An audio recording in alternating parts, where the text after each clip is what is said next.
ಬಾದಾಮಿಯ ಹುಡುಗರು ಮಾತಿಗೆ ತಪ್ಪರು. ಇದು ಇವತ್ತಿಂದ ಅಲ್ಲ, 1400 ವರ್ಷಗಳ ಹಿಂದೆಯಿಂದ ಕೂಡ ಬಾದಾಮಿಯ ಹುಡುಗರು ಮಾತಿಗೆ ತಪ್ಪರು. ಈಗಂತ ಹೇಳಿರೋದು ನಾನಲ್ಲ, ಬನ್ನಿ ಇಲ್ಲೊಂದು ಶಾಸನ ಇದೆ.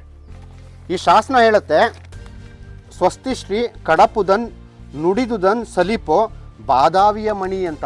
ಅಂದರೆ ಈ ಪ್ರಾಂತ್ಯದಲ್ಲಿದ್ದಂತಹ ಮಣಿ ಅಂದರೆ ಬಾದಾಮಿಯ ಮಣಿ ಅಂತಲೇ ಅವನು ಶಾಸನದಲ್ಲಿ ಬರೆಸ್ಕೊಂಡಿದ್ದಾನೆ. ಅವನು ಮಾತಿಗೆ ತಪ್ತಾ ಇರಲಿಲ್ಲ ಅನ್ನೋದು ಈ ಶಾಸನದಲ್ಲಿ ದಾಖಲೆ ಮಾಡಿದ್ದಾನೆ. ಹಾಗಾಗಿ ಬಾದಾಮಿನಲ್ಲಿರೋ ಪ್ರತಿಯೊಬ್ಬರು ಜನರು ಈ ಶಾಸನವನ್ನು ನೋಡಿ ನಿಮ್ಮ ಮೂಲ ಗುಣವನ್ನು ಈ ಶಾಸನದ ಮೂಲಕನೇ ಅರ್ಥ ಮಾಡ್ಕೋಬೇಕಾಗಿ ವಿನಂತಿಸಿಕೊಳ್ತೇನೆ. ಜೊತೆಗೆ ಈ ಒಂದು ಶಾಸನ ಇರೋದು ಐಹೊಳೆಯ ಗಳಗನಾಥ ಗುಡಿಯ ಸಂಕೀರ್ಣದಲ್ಲಿ ಇರುವಂತಹ ಗಳಗನಾಥ ಗುಡಿಯ ದೇವಸ್ಥಾನದ ಹೊರಗೋಡೆ ಮೇಲೆ ಪ್ರತಿಯೊಬ್ಬ ಬಾಗಲಕೋಟೆಯ ಅಥವಾ ಬಾದಾಮಿ ತಾಲೂಕಿನ ಹುಡುಗರು ಬಂದು ಈ ಒಂದು ಶಾಸನ ನೋಡಲೇಬೇಕಾಗಿ ನಾನು ಪ್ರತಿಯೊಬ್ಬರನ್ನು ಮನವಿ ಮಾಡ್ಕೋತಾ ಇದ್ದೀನಿ.